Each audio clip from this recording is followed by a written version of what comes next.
This is Viva Fry. I'm Dr. Peter McCullough. This is Tom Luongo. This is Chuck Prodnick. This is Alex Kreiner. Hey, this is Brad Wall. This is JP Sears. Hi, this is Frank Peretti. This is Tammy Peterson. This is Danielle Smith. This is James Lindsay. Hey, this is Brett Kissel, and you're listening to the Sean Newman Podcast. Welcome to the podcast, folks. Happy Wednesday. Man alive. Do things change minute by minute or what? You know, today's conversation is very, well, it's interesting. And obviously you're gonna listen to that. But I was chuckling, you know, of course, Canada and Trudeau changed things and you know, now we got 30-day, you know, ability to work on this border issue and everything else. I was just chuckling. I'm like, of course, try and be as timely as I can.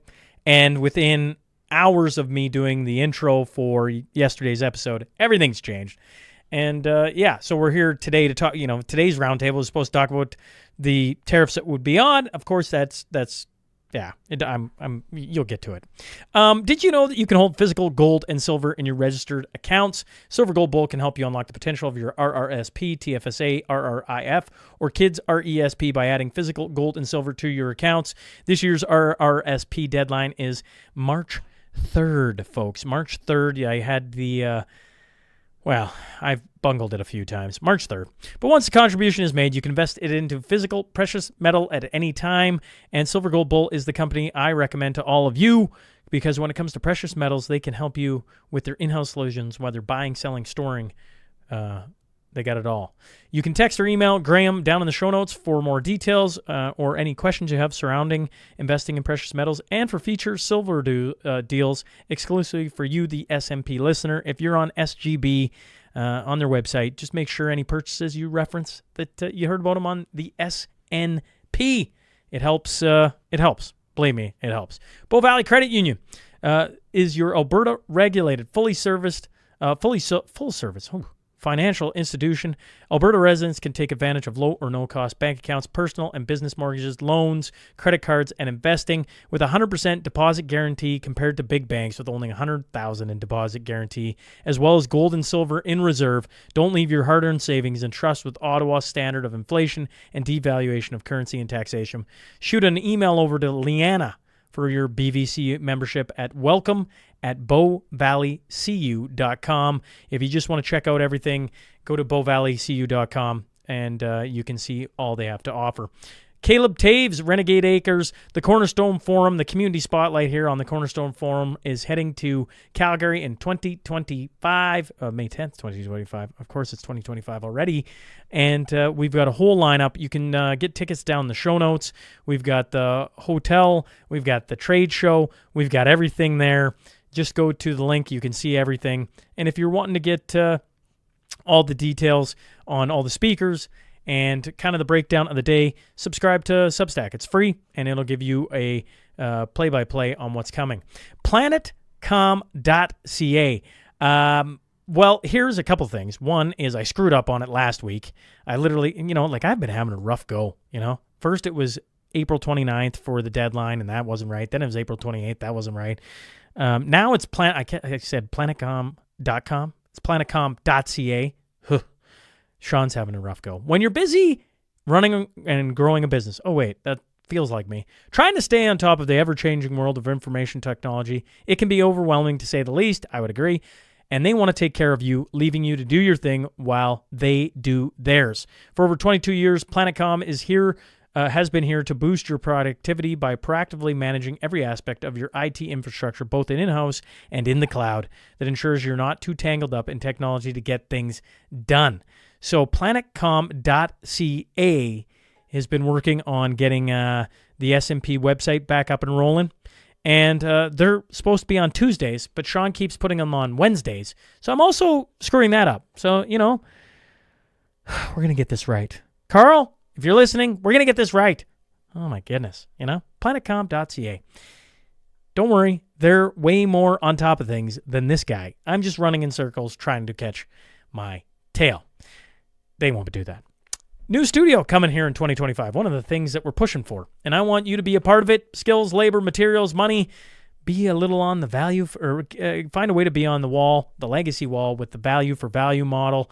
We got Ben Trudeau, Scott Nalana, Roatin, Nancy Fleming, Donald Valiant, Kirby Cohen, Grant Milner, Grant Milner and Kathleen Davis, Louis Stang, Kevin Damon, Tom Eichert, Dannery Paving, McGowan Chartered Accountant, Crude Master, Guardian Plumbing and Heating, Harris Electric, AMC Electric, Electrical, Noble Floor Coverings, Renegade Acres, T-Bar One Trucking, Genex. You get the point. Get your name on that wall. Going to be super cool. If you're listening or watching on Spotify, Apple, YouTube, Rumble, make sure to subscribe and leave a review. Watch it on X. Give us a retweet. Get us out of some of these echo chambers. All right, let's get on to that tale of the tape.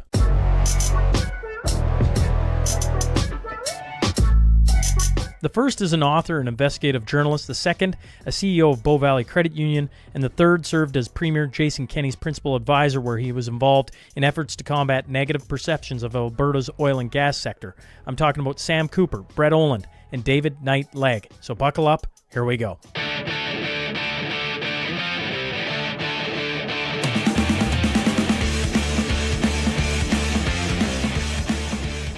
Welcome to the Sean Newman Podcast. Today I'm joined by Sam Cooper and Brett Oland.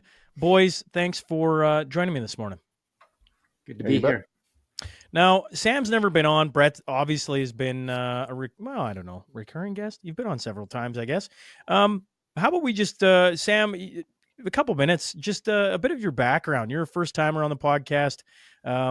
Would love to hear just a bit of your background. So the guests, you've been suggested to me over the last couple of weeks. I said to you before we started recording, I've been down a Sam Cooper rabbit hole, which anytime I find a Canadian that I can go down a rabbit hole with, I'm all for it. So maybe just a little bit about yourself. Yeah, I mean, thanks for that intro. It's ironic because what I do is I go down rabbit holes, and it's really quite a time to be alive for an investigative reporter that did 20 years in the mainstream media, had a strong track record of, the type of reporter that would find something explosive out, what we call the Vancouver model of money laundering. This is how BC's real estate is just being used egregiously, in fact, is built upon, in a large extent, I say, money laundering from Asia. And it just has sort of taken over the city and the society in a way. And so my work on that, back in the mid 2010s up to 2018, drove the BC government to strike an anti-money laundering commission called the Cullen Commission. I then, part of my work was discovering how shockingly, hostile states that, the type that we could be at war at, like a real kinetic war. So I'm talking about China, Iran, other states that don't like us, and we've been very sleepy and naive in Canada about it, are involved in this criminal activity for economic and strategic reasons. And so to cut to the chase, that I, as a young reporter in British Columbia, I understood that this activity ultimately led to some compromises in Ottawa and Quebec and Eastern Canada, and how trade with China, was really not in totality the great thing that our leaders in Ottawa had made it out to be for decades. And so I chased that rabbit hole and dug up what's now known as the Chinese election interference story. And I won't go on about the commission that stemmed out of my work there and sort of the conclusions they came to. People are in, they're controversial, but that's what I do. I, a bit about me, kind of, an athletic, competitive guy. Unlike you, I didn't get too far in my athletics. And so I discovered, I'm also good at, reading, writing, argumentation. I thought about going into law, didn't quite do that. I went to University of Toronto for those sort of undergrad studies, and I got into journalism instead. And in that sort of sense, like Brett, I'm very, intrigued by economic markets. I'm intrigued by law. I'm intrigued by politics. And when you're intellectual, curious, and you can also just talk normally, that became sort of my brand. That's what I do in journalism. And now I'm doing it on my own at the Bureau. And to end my answer, I've rambled too long, but I find there's value in going down rabbit holes and pulling out the best version of truth that an educated North American can pull out, holding it up, because as someone that's worked in the media for 20 years, I totally agree that a lot of it is politically influenced and a lot of it is herd thinking. And so I'm in there trying to wrestle out real stories and separate, the garbage conspiracy theories from stories that are real, because there are, there's corruption, there is bad politics, there's bad economics, bad law. And so I try to tell, free thinking people what's real, at least from my point of view. You on a podcast, you can pretty much never go too long in a backstory. That's not exactly true, but we appreciate you giving us a little bit of something. Because once again, Sam, first time you're on the podcast. If we were doing this solo, I would dig into your background, because I find it fascinating and I like to get to know guests. Brett, you can. You might as well say a couple things about your background. I think everybody on the podcast already knows who you are, but being the CEO of Bow Valley Credit Union and a few other things, you've been around my network quite a bit. But in saying that, maybe just a quick couple thoughts. Sure, yeah. Brett Oland, CEO of Bow Valley Credit Union. I have a background in accounting. I'm a CPA. I also have an Institute of Corporate Directors designation, which really means I'm good at corporate governance. Bachelor of Commerce from the University of Calgary, grew up in Medicine Hat. Unlike Sam, I'm not very good at reading and writing. I'm more of an audio guy, but I am pretty decent with numbers and really tying together literally thousands and thousands of data points to come up with sort of a macro theme, which I'm pretty decent at. So. Well, gents, the reason why I was bringing you all on, I was sitting here looking at today as we record this, thinking, man, if we get 25% tariffs, like, what does this mean? And in fairness, I was saying to you guys before, maybe it's a dead issue. And then you both point out, well, as it's been pointed out, it's only paused for at least 30 days. So it's very much a real conversation to have. And I guess, the thing on this side that, I've been watching this since when Trump first started talking about it. What's that, November? And it's just been kind of picking up steam. And then as it got there, you're like, holy man, is this guy a wizard when it comes to the ultimate deal? He's got troops from Mexico going up. He's got Justin Trudeau, $1.3 billion on border plan, reinforcing the border with new choppers, technology. It all sounds so, frankly, badass, folks. And our Canadian military hasn't sounded anything like that in quite some time. I'm curious, you two staring at this, as it changed minute by minute, what are your thoughts on where we're at with the tariffs from Trump? And I don't know where our government is at. The fact we don't have like prorogation is in immediate effect. You got a prime minister who's intends to resign, and all on purposes has resigned, although he's still got the job for the time being. That's a lot, but I'll let you two hop in. I would start by saying, if I can, just very much on the strong point of my knowledge, I know there's a lot of political debate out there that people are saying, the US government is just using fentanyl as an excuse. Canada doesn't have, any role in fentanyl, certainly not in comparison to Mexico. And because I've written a book on this subject that's read in the US government, it's read in Germany, it's read in Taiwan, I can say I'm the Canadian subject matter expert on this. And Canada has a very deep problem. I think people in BC or Alberta, at least intellectually honest, are starting to get the idea when we have super labs exposed. This fentanyl productivity, or the hub of Western Canada, has been a concern to the US government for years now. And I reposted a story on the Bureau this morning I did a deep long form interview with a Vancouver area mayor named Brad West in 2023. He discussed how then Biden Secretary of State Antony Blinken had reached out to several mayors in the US, Canada, and Mexico. Only one mayor actually in Canada, Brad West.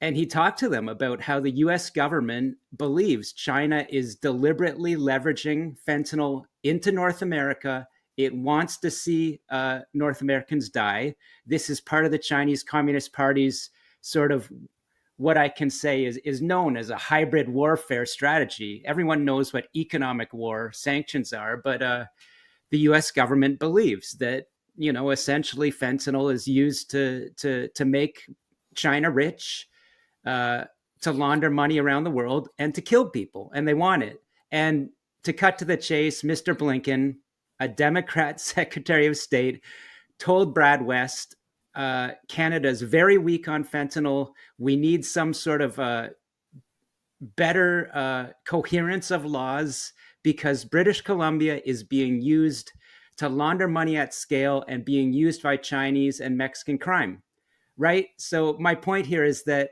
all of this, political debate on X, Twitter, whatever you want to call it, people saying Trump won, Trump lost, or, fentanyl's not the real issue here. It's the issue. And what I've just told you, people can read that interview and see the facts. The Democrats, this is a nonpartisan issue in the US, and Canada has a big problem. And, if I'm giving my opinion here, the quicker we face the fact that we're lacking the policing strength, the laws, and we're not looking at fentanyl the way it should be. It's basically a national security and military issue. When we address that, and the US, in good faith, we're working together on it, what's wrong with that? And then we can work on whatever economic leverage Mr. Trump may want to gain. I think that's still in play. But if we deal with the fentanyl, that is a real issue here, in my view. I should have pointed this out to both of you at the start. Don't feel like it's ping pong and it has to come back to me every single time. This is as best we can do a roundtable on virtual. We want everybody to feel free to talk, at any point they feel it. So, Brett, your initial thoughts. Yeah, Trump, it's so amazing to me that, and I guess we've sort of been brought up to think this way, that politicians are being shady and they have some ulterior motive and that type of thing. I think Trump is very lateral and linear in a lot of ways. And what I mean by that is he's very linear. He's going to be very direct. He's going to say exactly what he wants. And it's so funny that they beat around the bush in the media and, oh, what does he want? No, this is about something different. No, actually, he told you exactly what you wanted. And the Canadian and the Mexican government did it. And he basically put a pause on it. And so he got what he wanted. But the thing is, he's a lateral thinker in that there's more at play in my mind than just Canada. He's also got layers that suggesting China's next, Europe's next, basically a wait and see type thing of almost making an example out of Canada and Mexico and saying, listen, I'm willing to go this far with my best neighbors here. Where do you think I'm going to go with my worst enemy? So I think it's important to sort of think about the tertiary effects, just even beyond this, and F around and find out is really what it is with Trump as well. He'll tell you what he wants, but he'll also F around and find out. And there's a bigger plan at play here that we could peel back the onion on. So. I would jump in on that. I agree with that. I think it definitely there's 2 points to that. One, he's telling China, you will not acknowledge that you, as our US Congress investigations now say, you're intentionally sending fentanyl into North America. You will never acknowledge that. So one, we're going to show you that we can stop the proxies that unfortunately Mexico and Canada are being used, right?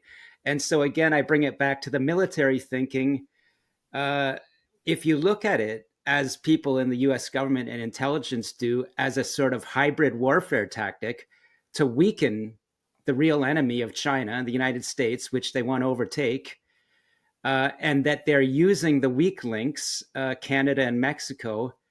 Yeah, reverse that military thinking. You're telling China, you can't use these proxies anymore. You're telling the governments, if you want to put it to my opinion, the corrupted in some positions, governments of Mexico and Canada, that you can't turn a blind eye to this stuff that you're profiting from.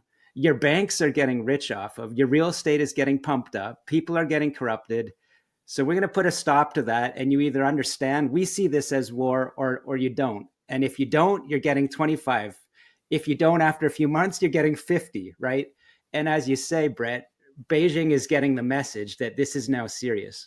Well, I'm curious, Sam, when you look at, because once again, I tell the folks, if you haven't gone down the Sam Cooper rabbit hole, you should. It's interesting.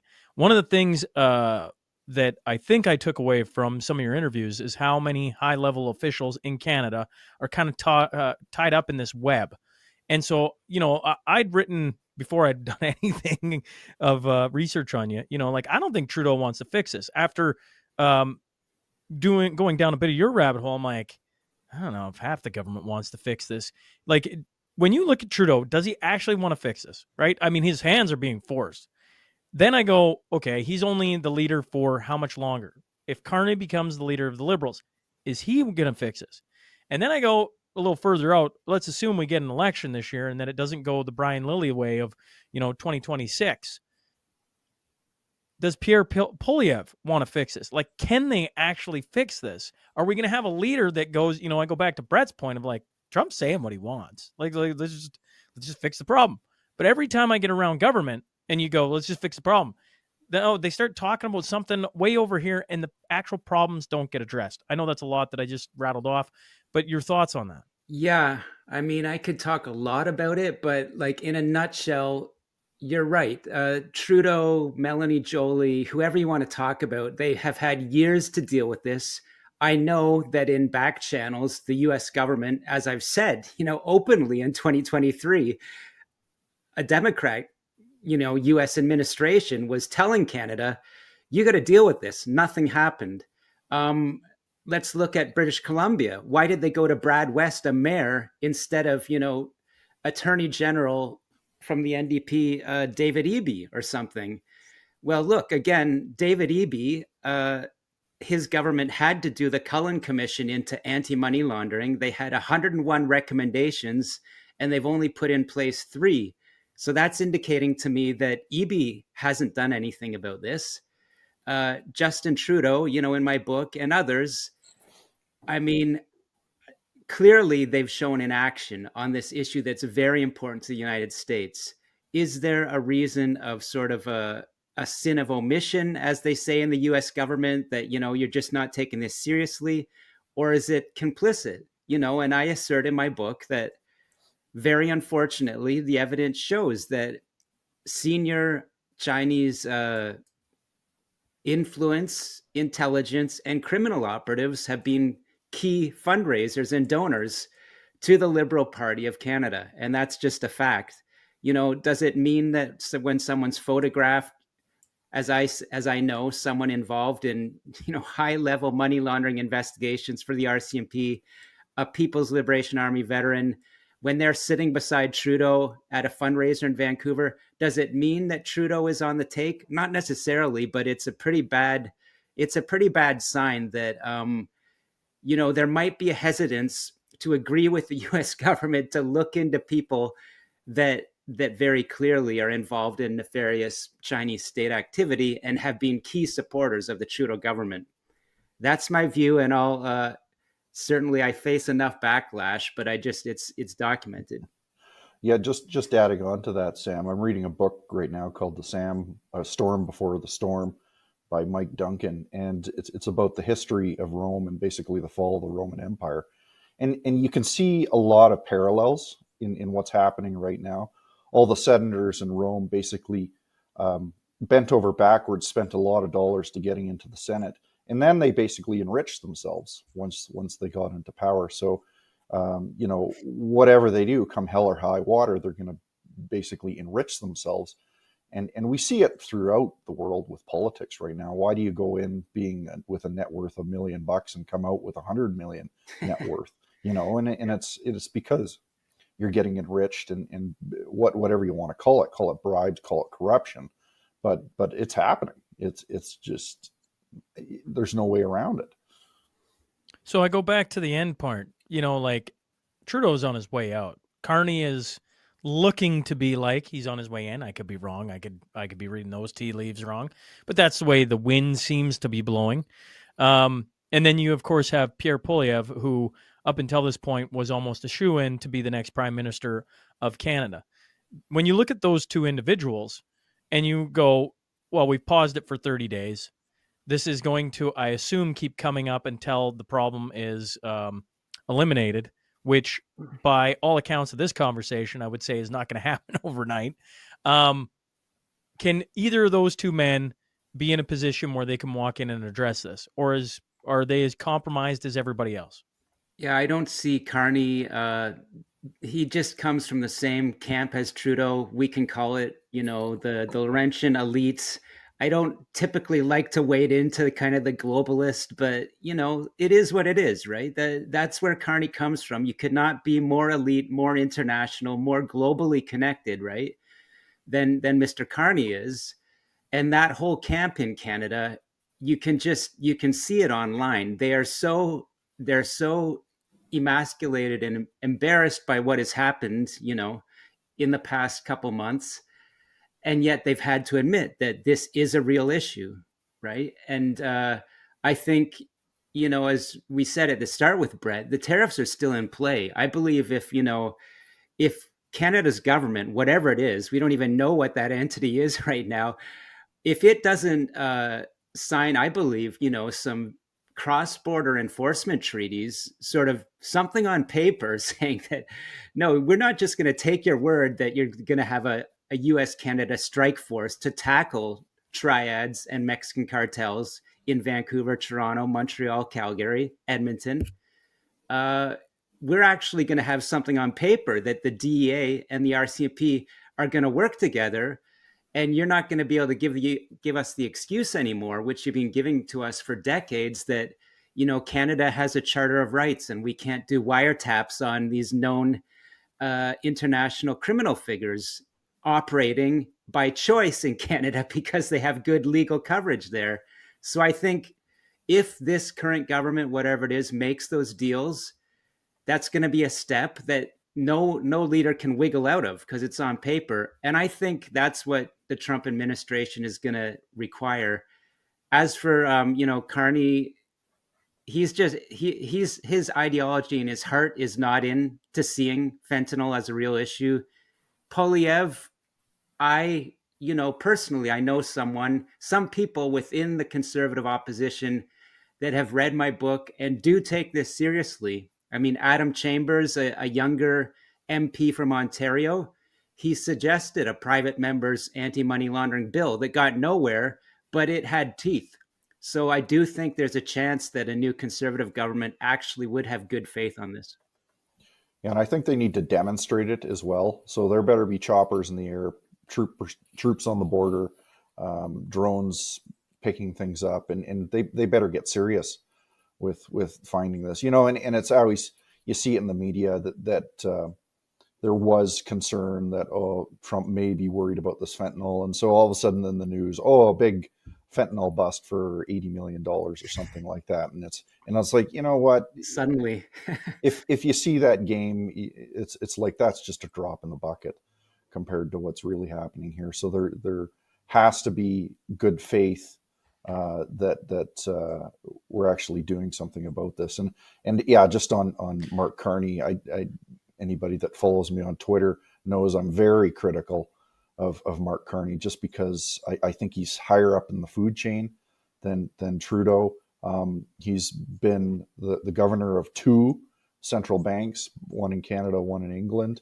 When you're closer to the money, and there's corruption at the money level, you're getting pretty close to the top there. So yeah. I see David Knight Legg has hopped in, and we'll bring him in. He's going to be hopping in mid sentence here. Good to be with David, you. thanks for joining us. Now, David, we're mid conversation, but maybe you could just give a little bit of your background so the audience knows who's entered the conversation. I actually came back to Alberta about 5 years ago to help Jason Kenney get elected, and worked on the campaign to put a conservative back in government after the NDP had destroyed the public fisc in Alberta for 4 years.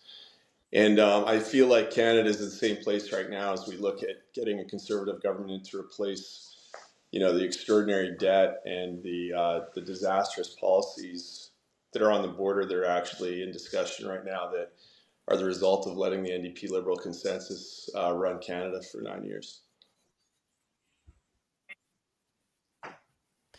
Well, what you've been missing is a long talk or a talk about fentanyl being the real issue.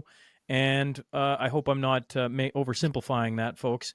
I'm curious your thoughts on, the news. We've got pause for at least 30 days, is what Trudeau has announced, along with others, that basically we're going to have a 30-day pause, a bunch of funding, 1.3 billion to border plan. There's going to be a fentanyl czar, Yeah. which I want to get everybody's thoughts on. But your initial thoughts on, when you were texting me this morning, you're like, do we even have anything to talk about? Sam and Brett would both say, I think I'm not oversimplifying that, we have 30 days. This is going to be a real conversation until a problem is Well, fixed. look, Sam's done a What terrific what thoughts job do you have, David? of illustrating the point I would make, which I was having a conversation. I was down in the inauguration. I have a couple friends that are joining the new administration. I think that in Canada, we are so poorly served by our media that a lot of Canadians are actually justified in feeling that this was unfair, that they just don't, that we aren't told at all by our media. And good, my brothers, have no idea. They think this is unfair. He's being a bully. We're sort of told these, anytime you see talking heads say the same thing about 18 times, you sort of wonder who's writing the script. Everything's on the table is my favorite CBC. sort of vapid truism that somebody that's never done a deal in their lives. I come from a banking background. It's funny to watch these guys that are trying to sound like they're going to be tough when they have no cards to play. They're going to take, Trump's. I was talking to one of President Trump's tax advisors, said this is temporary insanity. You know how bad these tariffs would be for us. I mean, you don't match dollar for dollar tariffs when your dollar is worth 68 cents, right? You don't take what the Americans already know is a terrible idea for them and say, we're going to do the same thing, right? From a position of much deeper position of weakness. So there's so much about this that's broken, but the thing that surprises me that hasn't come up in the conversation as much as I thought it would is that Canada is only responsible for about 2% of the illegal border crossings. But in the last 4 years, we've been the source of over 1,000 terror interdictions in the United States, which is over 90% of all the terror interdictions. Just a few days ago, the FBI arrested a Chinese national accused of selling several $100 million worth of weapon systems into an Islamic terror group in the Mideast. Of course, he's a Montreal resident, staying on immigration fraud in Canada. In September, the FBI arrested this guy Shamuz Habal, who was planning an atrocity against Jewish communities in New York and was stung by the FBI. He is a Pakistani national living in Canada. He's on a student visa. We just got a report from the Globe and Mail 2 weeks ago. We've lost track of 50,000 people who came into Canada on student visas and have never attended a university or a school, right? So if you're in the U.S. intelligence community and you have the Canadians saying, this feels deeply unfair, we're your best friends, we're only responsible for 2% of the fentanyl, 2% of the illegal immigrants, what's your problem? You say, your asylum fraud and your immigration fraud has reached such epic proportions that we know that you have over 4,000 criminal and terror syndicates operating in Canada now with impunity, some of them funded by your welfare state. We've caught over 1,000 of them. We've got 3 questions. 1, how many didn't we catch? Right? 2, how many are still resident in Canada, since we're up to 92% of all our terror interdictions coming over the northern border? And 3, why is it us that has to do it? Why isn't your own government, your own media outraged at the fact that you have this penetration problem? Where was the outrage? The world's top sponsor of terror, the Iranian IRGC, was just designated a terror group in July of this year after pressure from the Americans to say, this is crazy. Where's the outrage that someone like Melanie Joly is saying the corrupt Islamist-affiliated ICC judge means Canada will arrest Netanyahu if he lands in Canada, in direct contradiction of what the Americans said would happen, right? So we've got a foreign policy that is bizarrely at odds with the Americans on critical issues when it comes to the war on terror and positioning on Iran, which sponsors Hamas, Hezbollah, and the Houthis. We've got a porous border. We've got immigration and asylum fraud that's reached such levels that this government can't even respond coherently to its own people over what's happened with our student visas, the way that that criminals and terrorist syndicates abuse that system. And I think that, J.D. Vance said, look, Canada's fentanyl problem, the amount of fentanyl seized in Canada so far would kill 9.5 million Americans. We're not talking about proportional amounts to what a Mexican cartel is doing. We're talking about the problem itself. And so I think that Canada has to, number one, get serious about what was broken in our border and do real things about it. And I think the backdrop as well that, Rubio is now Secretary of State, sent a letter back in May to our government saying 24 bipartisan senators have had it with you guys being deadbeats on NORAD and NATO. It has to change or there will be consequences. So I think we're in a position now as a nation where we really have to come to the table, solve some of those things. You saw Trudeau cave immediately on some of that stuff. I think there's a much wider range of things we have to talk about. I think we've got to build a bunch of stuff internally as a nation, and I think the big opportunity in the next 30 days is to say to the Americans, we want to get better at integrating our economy and our security in ways that make sense for both countries. And there's actually a lot of overlap between economy and security, especially if you look at energy security, critical mineral security, Northwest Passage and logistics and shipping, AI, etc., that have dual. All these things, sorry, David, all these things sound so common sense. And if there's one thing I've learned out of this government over 9 years, Yeah. common sense doesn't fly. So I'm curious, and I just want to steer it to this border czar thing and have your guys' thoughts, because I think one of the things that's going to happen in the next 30 days, correct me if I'm wrong, you three, is we're going to have a Canadian fentanyl czar. And just for the listener, I'm like, why those words? Czar is sometimes spelt with a T, is an informal title used for certain high-level officials in the United States, Canada, and the United Kingdom, typically granted broad power to address a particular issue. In this case, fentanyl. When you're talking about integrating with the United States over a particular issue, the border, drugs going across it, we're going to have a border czar. Okay, that's a great idea. Who is going to become that? If it becomes, it won't be Chrystia Freeland, but you get the point. I don't think we're helping ourselves here. We're going to make this issue a heck of a lot worse. Do you have any thoughts on who that might be and whether or not this problem gets better in the next 30 days or worse? Sam, we'll start there. Feel free to hop in, Jens. Yeah, you're right. Czar is an American type position, and that just indicates that the Americans were demanding, we need this. And so I just reposted a story about how Brad West, this Strawn BC mayor, was engaged out of all the Canadian politicians by Secretary of State Blinken on the issue in 2023, saying, Canada has weak laws, it needs to do better.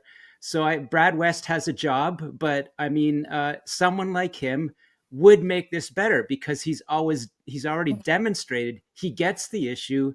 He wants to do something about it. He sees the BC government is doing nothing, and the Americans already like him. So he would be good. General Rick Hillier is another name I think of.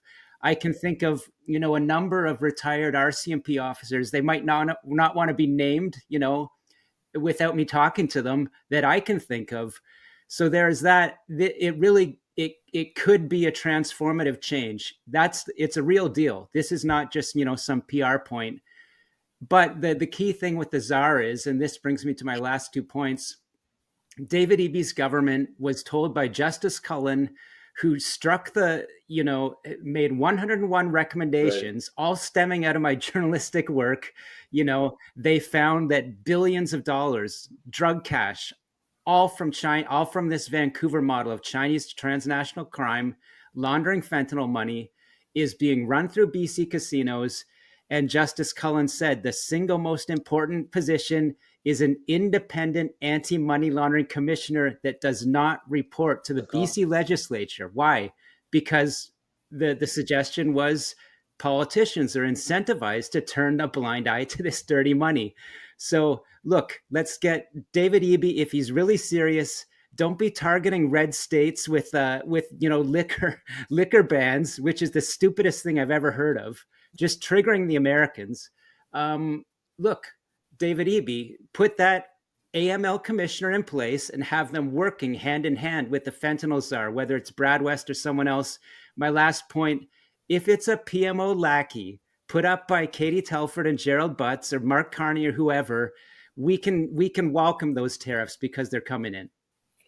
Here's my problem with when you talk about AML and things like that, especially when you brought up Chrystia Freeland, Sean, is as a banker, these rules are egregious already with FinTrack and AML and the amount of monitoring that we have. And it at the end of the day, we're going to feel a lot of pain just in the general public if they want to strengthen these anti-money laundering laws, because it's like it's getting to the point where last year AML wanted to basically have us document every single cash transaction that came through, whether it was $5 from grandma or was it a $1 million sale of a house. They wanted us to document this all, and it was all supposed to go into the void of FinTrack. So I think we have to walk very carefully where, anytime you talk about beefing up security, there has to be a counter conversation of what liberties are we sacrificing here, and how can we balance this properly so we're not under a police state. I agree. And the thing is that they're asking for all this information from good, honest, tax-paying businesses, and they're letting the known money launderers, which I say includes some banks, some law firms, some politicians, they're letting them go, right? Because Canada can't prosecute it. So you can't collect that information without prosecuting the bad guys who are, our government knows who they are, basically. Do we think that the United States is going to have a heavy say, a healthy say in who our border czar is? Or do we think this is going to come down to the Liberals picking who it is? David, you'd know better. I don't know. Look, I hope that in the spirit of collaborative negotiation, not this weird, we're Team Canada hiding in our locker room in CBC studios trying to talk tough. I hope there's a new spirit of collaboration that includes something radical, like actually going to DC with people that the new administration like and respect, and having open conversations about what would make this work better.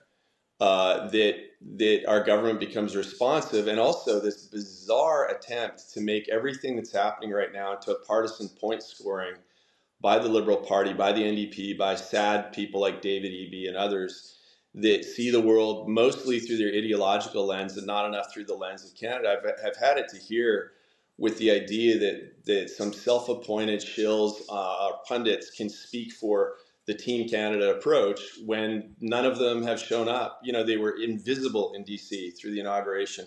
Hundreds of people from different countries meeting people, going out, talking, having conversations, meeting with State Department. Whoever we choose as the fentanyl czar is going to be one piece in a very large puzzle that's going to have to be a new era of a relationship where we say, we know that American taxpayers will no longer pick up Canada's freeloading for NATO. And so we are going to change the game on this. We're going to get serious about it. We're going to have to build, I personally hope that we move towards a NORAD system that includes land and sea.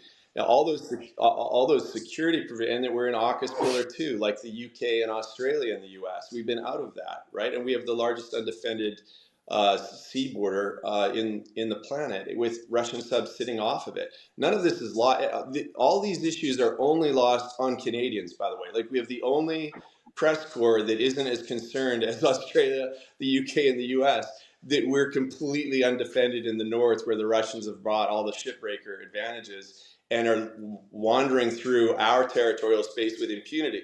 We're more worried about the Americans making demands on our border than the Russians and Chinese violating it every single day. So in military and security circles, people are dumbfounded at the lack of self-respect that Canada has for its own borders, the lack of respect it has for its allies, the lack of respect it's had for the Americans saying, we'd like you to fix the border. And everyone in Canada sort of quickly lined up and said, Trump's a bully, number one. This is super mean, number two. this fentanyl thing is a pretext for economic control of Canada, making us into the 51st state. And we're going to act like an insecure ex-girlfriend for 2 months straight out loud in Canada only and not have any conversations with anybody important in the United States. It's so embarrassing. I was, you're watching, it's so hard to like be in the States and watch Canadian news. You watch Canadian news and people are like, this is hurtful. You're like, what is going on? This is toxic. I'm like, this is not a high school prom. This is a superpower saying we have a vulnerability on the north we've never had before. We'll talk about it in terms of fentanyl because you can solve that. But if you want to get into the list, we have a NORAD problem, we have a NATO problem, we have an AUKUS problem, we have an offshore problem, we have a problem with your critical mineral Hezbollah strategy. problem. We got a problem. You haven't done the geological mapping. We're trying to fry some really big fish over in Russia right now. So if we need to signal the world that our best friend is going to face an America First border policy, you're damn right, we're going to do it, right? And you're going to come to us and then give us everything you want to do that you'd never wanted to announce out loud in Canada that you were doing because you didn't want to look like you were caving until the last minute. So I think that's a long answer, but I think, yeah, the best thing to do is to go to the Americans and say, here's a plan on fentanyl. JD Vance, you've written a book about how opioids destroyed everyone in the community around you.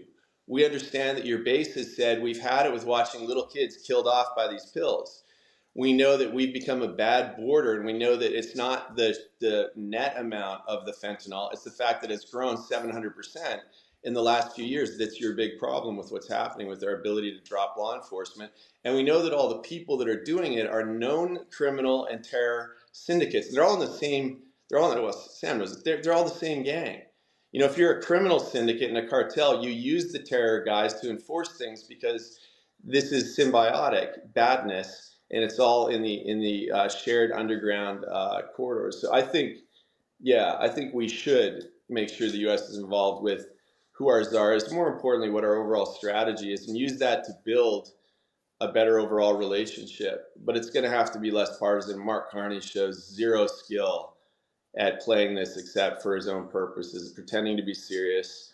The climate grift continues as he sort of uses these weaselly words around existing infrastructure and other things that won't work. So I think the Americans are pushing us in a direction to have hard conversations we should have been having for Canadian safety and security 5 years ago.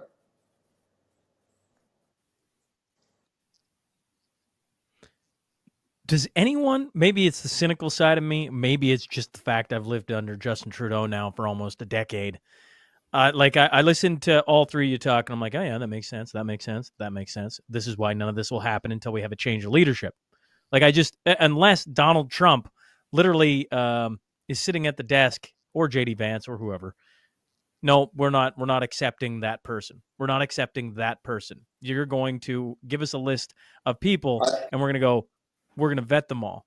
Because the problems we're having that you guys are talking about, I'm like, yeah, that makes sense. That makes sense. That makes sense. And then we're going to act like, well, maybe Trudeau in this new era of how Trump is pushing on us, all of a sudden we're going to get the pick for border czar, right? I have a hard time believing that. Maybe that's just my cynicism. For me, reading sort of, the Globe and Mail stories where you'll see someone cite a source and it'll be a source that can't be identified, says we already have a public safety minister and they should be the czar. Or I see, a captured, Trudeau book author, profile journalist saying it should be the head of CBSA. I'm thinking, is he trial ballooning something for Katie? And quite possibly. And so, yeah, Sean, if like I said, if we have a PMO lackey that's suggested as a border czar, then I say we're welcoming tariffs. And so it brings us back to, the real issue here. Probably everyone here agrees we need an election and we need it now. But to take a step back, I mean, I do think that because I've been covering this for years, it's like even with a strong czar in place, there's going to have to be, some understanding that we need a bit of a carve out for shared laws to tackle transnational organized crime, which is connected, to China, which is connected to Iran, Hezbollah, Hamas, and is using Canada like David said, there needs to be a recognition by Canadian citizens that, this is a real issue and concern. As I've said before, it's not just magic why your cars are disappearing off the street and, ending up in Saudi Arabia or China. Let's make people understand that, fentanyl, cars disappearing, shipped abroad, it's all part of a system that Canada is being used, and everyone needs to care about it. And we're going to need some legal changes, and it won't be easy because it'll be, as David, being from a government background, knows, there'll be just the most prominent law firms and lawyers standing in the way of real change here. So, but I do think there's a growing recognition among Canadian voters and citizens that we got some real issues and it's going to take some real reforms. Yeah, and bully or not, Donald Trump has his mind made up that this is a problem and he's going to do something about it. And so when he's talking about 51st state, I think he's telegraphing is basically like, figure this out or we're not going to give you a choice to figure it out. So in my mind, he's not going to roll over. He's had enough. He is a very big patriot and wants this figured out and wants it figured out quickly. So I would hope that, and we're in an awful position right now. So we're in purgatory or whatever the word is with the federal government. They can't make a decision. How are we supposed to get something meaningful done in 30 days? And I struggle with that. At least Danielle Smith seems to be trying to do something, but whatever, Saskatchewan, BC borders are right next door. They've got to be able to have lockstep and be hand in hand with this across the border. So, yeah, I would say we have to signal good intent, and that would start with picking, a real czar. I'd like to see us sign interoperable agreements that allow the U.S. that have way deeper and more sophisticated systems and capacity to strike than we do, where we just have a sign off similar to a lot of what's happening with the RCMP and FBI on notifications. Very similar to what's happening with FinTrack. The Americans have been frustrated with FinTrack because they've often said, you have a known IRGC laundering team in Toronto. These are the three names. These are the four fake businesses they're running.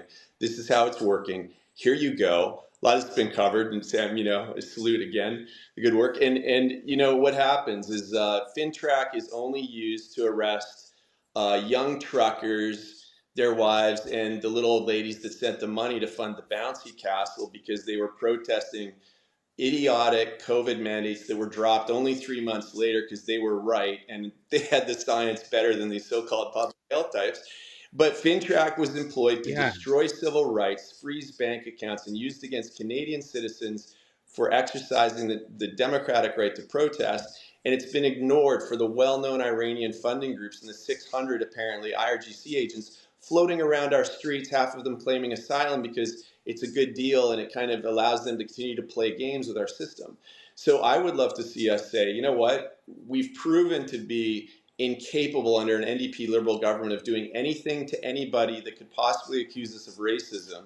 We've got an industrial complex of lawyers that have figured out how to abuse all of our immigration asylum laws, all of our law enforcement laws, they've pressed for these bail reforms that allow these criminal syndicates to operate with total impunity no matter what they do. And actually what we need is an interoperable agreement that says, hey, special teams, if you give us a notice that there's a super lab in BC and we're a little bit worried about going in there, we're going to allow Team 3 to go in and rip that place apart, burn it to the ground, and kill all the guys involved by accident because we have this interoperable security agreement. As long as that happens, we can just announce we got rid of a lab. We haven't gotten serious as a country yet for our own people. This is the thing that blows my mind. There are, in Alberta, we struggle with what's happened to the opioid crisis. We see it on our streets. We see good kids getting pulled into this stuff. We see, you talk to people in the Sikh community. These Sikh gangs prey on the young men in that community, right? They pull them into this life. It's a threat if you don't go, right? This is bad, what's happening to Canadians. The fact that that doing these security, fixing this problem, which is a deep problem, hurting Canadians, has had to come at the knife edge of the Americans saying, please fix this stuff, is embarrassing for us as a nation. And again, the narrative blows my mind. How is it that Canada has gotten to a point where we are forced to do the right thing for Canadians by our friends down south and to pretend that that's bullying, right? It's extraordinary to me that the moral authority of our own government has fallen so far that their reaction to things is to play this up and immediately punt to punitive trade wars they can't win. Dumb ideas like trying to target red states, which, by the way, when you win a landslide, isn't every state except a few on both coasts a red state now? This is nuts. These guys haven't thought it through. They're trying to talk tough. Their only interest is staying in power as long as they can by appealing to the sad little domestic perspective that what's happening is mean because the population is uninformed about how bad we've let this get. So yeah, on the fentanyl czar, on the interoperability, I totally agree. I wouldn't give this government any more powers over civil rights that it can abuse using financial or criminal law. But I would say part of the answer to our problem is going to be saying to the Americans, you know what? You tell us what you want us to do, and then we will sign deals to let you help us do it. Because that way, if I'm an American and I'm in this business, I say, you know what? They're serious, because the fentanyl czar can, at least if they can't get it done, agree with us that when we give them the list of the 280 IRGC agents that we know are actually actively involved in subversive activity, we can work with them to round those guys up on both sides of the border, and we can run a tactical team to do that because we're good at doing that, and the Canadians haven't had practice for 9 years. And I mean, I know Brett is rightly concerned with, greater powers for FinTrack to collect information from good businesses and then do nothing with it. It's a pure waste. It's onerous.